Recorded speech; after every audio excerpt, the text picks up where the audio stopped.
This story revolves around the character Carl Allen, who is a bank loan officer by profession. If one talks about his private life, he is just alone. He is depressed as a result of his life and is divorced from his wife. Otherwise, he is antisocial and ignores his friends, preferring to keep himself away from others. Once Carl is shopping in the DVD shop where a call is received by his friend who says, "We had a plan of dinner. You did not reply of the message." Carl makes an excuse that I am engaged in an important meeting, and I am working on an important document. But his friend says that don't dramatize the situation. I can see you in the DVD shop. Let's go and don't make excuses. Carl was not willing to go, but he asked to go for dinner with his friends because of being caught. Here Carl also sees his former divorced wife. Actually, his wife is with her new partner. Carl shows resistance from facing reality. The reason behind it is the lack of confidence of Carl. He avoids everyone not meeting. He does not find any charm in his life. Next day, Carl Allen goes to his office. His senior boss asks him coming there that there was a promotion discussion in the office. Unfortunately, you missed the chance. Carl responds, "It is okay. It is going on particularly in my life." Because Carl is totally disappointed and depressed. And such happenings were a common part of his life. Some randomly people meet Carl in case of loan in the office. Their few documents are missed. Having a soft corner, loan could be allowed, but Carl forbids them. Carl says, "No, your documents are missing." Otherwise, he does also not pick up the call of his relative voluntarily, because he is not willing to talk with anyone. At lunchtime, Carl's old friend meets him saying that I am happy to see you as the officer of this bank till now. Then Carl asks, "What are you doing?" The friend replies, "I am on tour throughout the world because I am a yes man." Showing him a brochure, he says that this seminar is going to be conducted. You must visit there. He also says with it, "I know you are not satisfied with your life and job. Take this stone and break the bank's door glass."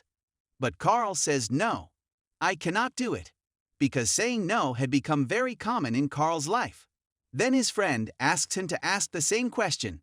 Carl asks, "Do you want to break the door glass of the bank?" That friend says yes, while laughing, and he escapes breaking the door glass. While running, he asks Carl to visit that seminar of a given brochure. Enjoy your life. Live your life. You only live once. If it is talked about Carl's life, the most used word in Carl's life is no. It means he says no in everything. So he rejected the loan, told a lie with his friends, and many other things. He uses the word no. But Carl still thinks of his former wife. He tells his wife, "I am missing you." But his ex-wife tells, "I am going outside with my partner." And Carl says smiling, "You should go, it is your life." And the call is disconnected. Even we notice that he avoids the visit to the engagement ceremony of his close friend. His friend complains to him that nothing will be changed if you don't change yourself, and I will never be in contact with you. Getting angry from Carl, that friend leaves. Carl thinks there is no issue of visiting that seminar, and the reach is in that seminar. The name of this seminar is Yes Seminar. Here he also meets the same friend who had handed him over brochure before Carl's bank. Now we see the motivational speaker here who asks the name of the first visitor in this seminar.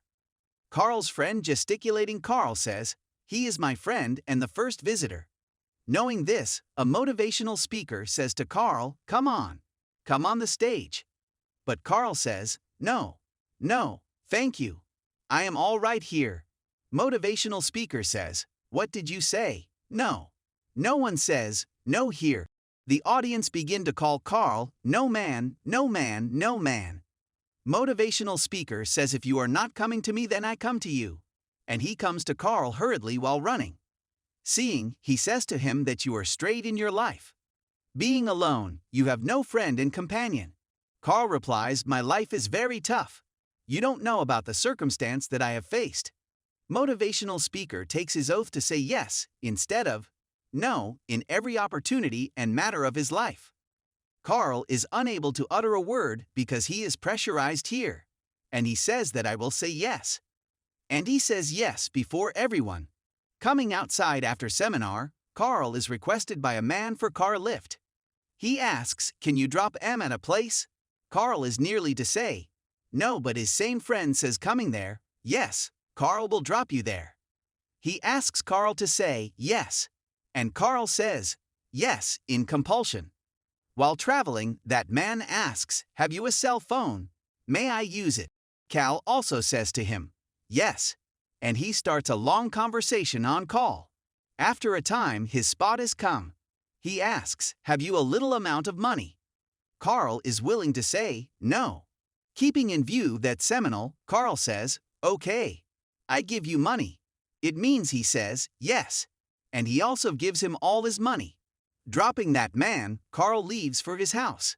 His car breaks down on the way. Neither he has money because he's giving money to that man, nor he has charged cell phone, because that man was using his mobile for the long conversation, so the mobile battery is dead. Carl moves to the nearest gas station, and swiping his credit card, he is filling an empty can with petrol, so that he may move to his car with petrol for filling and leave for his house. While filling petrol, a girl arrives there and takes the photo of Carl sitting on a bike. And she says, smiling, your car petrol may have run out.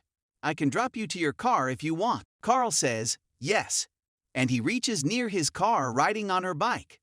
Basically, this girl's name is Allison. She more discovers asking, are you all right? Carl murmurs that I am all right. I just need your companionship. He does not utter loudly, but Allison hears him and embracing him she leaves. Carl is rejoiced observing it, thinking, all this happened due to the uttered word of yes, because it would not have happened if I had not lifted that beggar. Nor did I meet this girl. Now Carl decides to say yes in everything. He is still thinking all this. Suddenly, a call is received by him. It is Saturday, which is a holiday, but his boss asks, can you visit the office? And Carl replies, yes. He comes into his office. A woman arriving there says, I run my business of cake making, and I need loan for my business expansion. Whereas, their bank does not loan on a small basis. But Carl has decided to say yes on everything, keeping himself away from the word no. Hearing that lady, he accepts a request loaning her. Otherwise, he also goes to meet his friends. He tells them, I have brought change in my life. Now I say for everything, yes. And I am feeling a great difference. Taking the advantage of it, his friend calls the waitress in a fun mood. And he says, don't stop bringing food and drink here. Because the bill will be paid by Carl. Will you pay bill, Carl? And Carl replies, yes. Here Carl drinks much, he sings and dances in intoxication. He never enjoyed his life as he is enjoying it this night. Next morning, her old-aged neighbor arrives at him asking, will you repair my house's shelf? Repairing the shelf of old lady's house, she begins to harass Carl physically. Carl says, no, not such a thing will be between us. And Carl runs outside. Coming outside, he is toppled down the stairs and little injured. And a coming dog is nearly to bite him. Carl thinks everything was going well when I was saying yes. And now I said no. As a result, I was going to have a bone fracture. And a dog was on the verge of biting me. He plans to say yes to everything. Now Carl is a changed person with a changing life. He says no for nothing. As he learns the Korean language, learns to play guitar, and also flies aircraft. Otherwise, Carl had not good relations with his boss, but now developed positively. Carl as a loan officer loan to the coming loaners. It does not matter how much loan is that, small or big. He does not say no to anyone. Everyone is happy with Carl's services. This is the cause many people take loan from Carl visiting there. One day going to his house, he meets a man on the way who used to stand there regularly. Carl always used to say him, no. That man said that I have a bar. You must visit there. You will like it. Carl used to say no, but now seeing his brochure, Carl says, I will surely come to your bar. You are working great. Carl goes to that bar at night and also finds Allison there.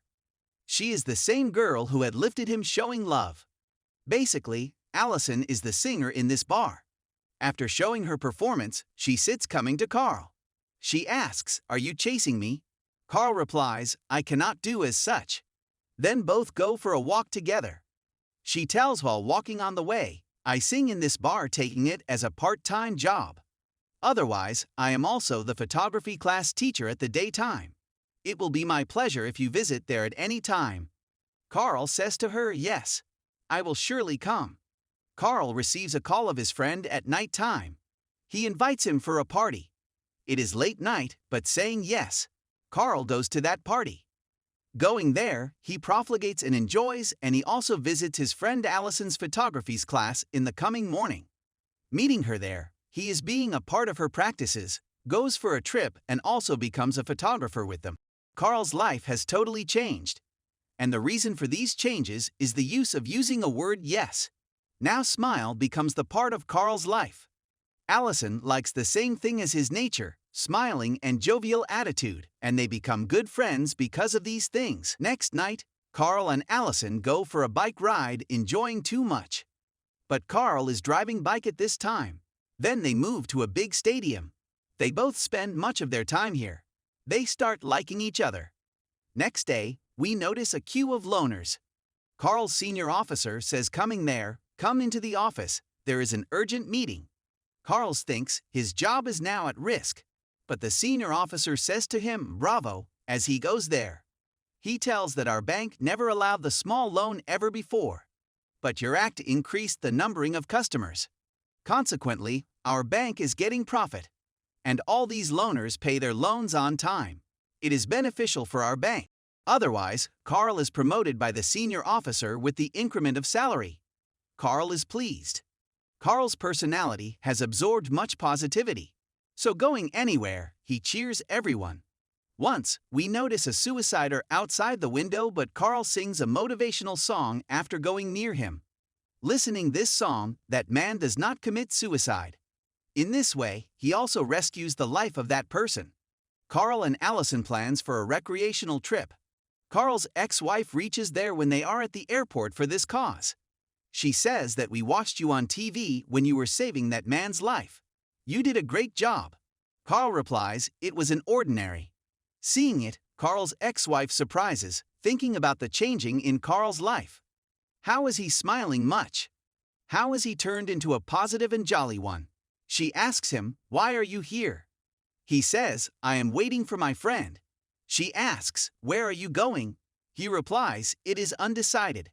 After her arrival, we will decide our destination. Allison also comes there. After that, both move to the ticket counter. They say to the ticket officer that we need the ticket for the first flight, no matter where it is flying. And the first flight is to Nebraska. Both take the flight to Nebraska, where they start photography while enjoying. Allison is much impressed by Carl's positivity, humorous nature, and way of talking. And her liking grows more than past. She says to Carl, why should we not purchase a house and shift there returning back? Hearing it, Carl feels pleasure because his life is also lonesome. He lives alone, so consents. They are taking tickets for returning back to America. Meanwhile, 2 custom officers arrive there saying there is a query for you. Taking them to a cell, Carl is asked, have you any grudge for America? Carl says, no, it is not true. Otherwise, custom officers reveal their suspicion over him. They say, you recently learned how to fly an aircraft. You learn the Korean language and loan perhaps for bomb making to a fertilizer company. Carl says, there is nothing like this. Officers say, your marriage did not continue more than 6 months. Why? These questions were according to their investigation. But Allison suspects at the question of marriage, because Allison did not know that Carl was married and later divorced.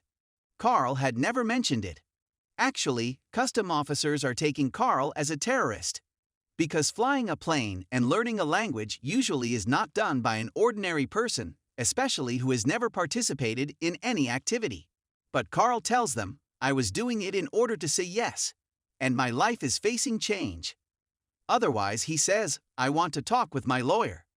Meanwhile, his friend lawyer tells coming there about that seminar, that my friend says yes on everything because of that seminar.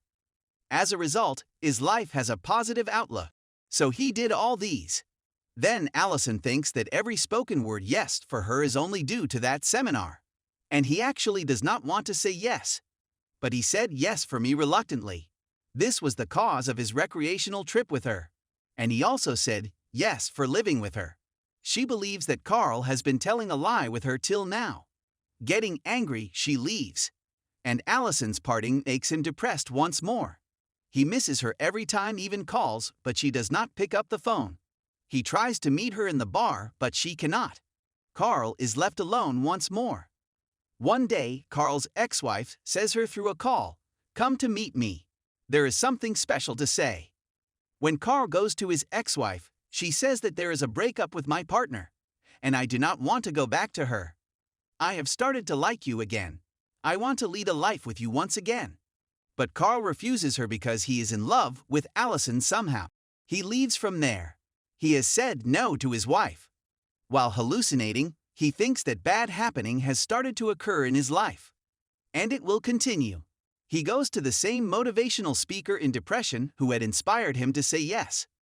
Carl hides himself at the back seat of a motivational speaker's car that he cannot guess.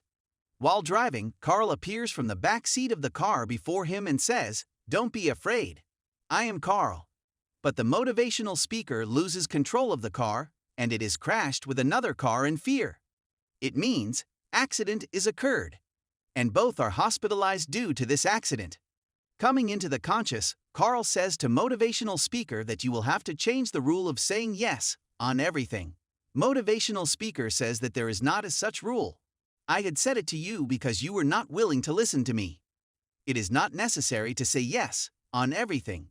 You must say yes at that time when your heart consents. Hearing it, Carl says that I have got the point now. Then he asks the time from his friend. And this time is Allison's photography class.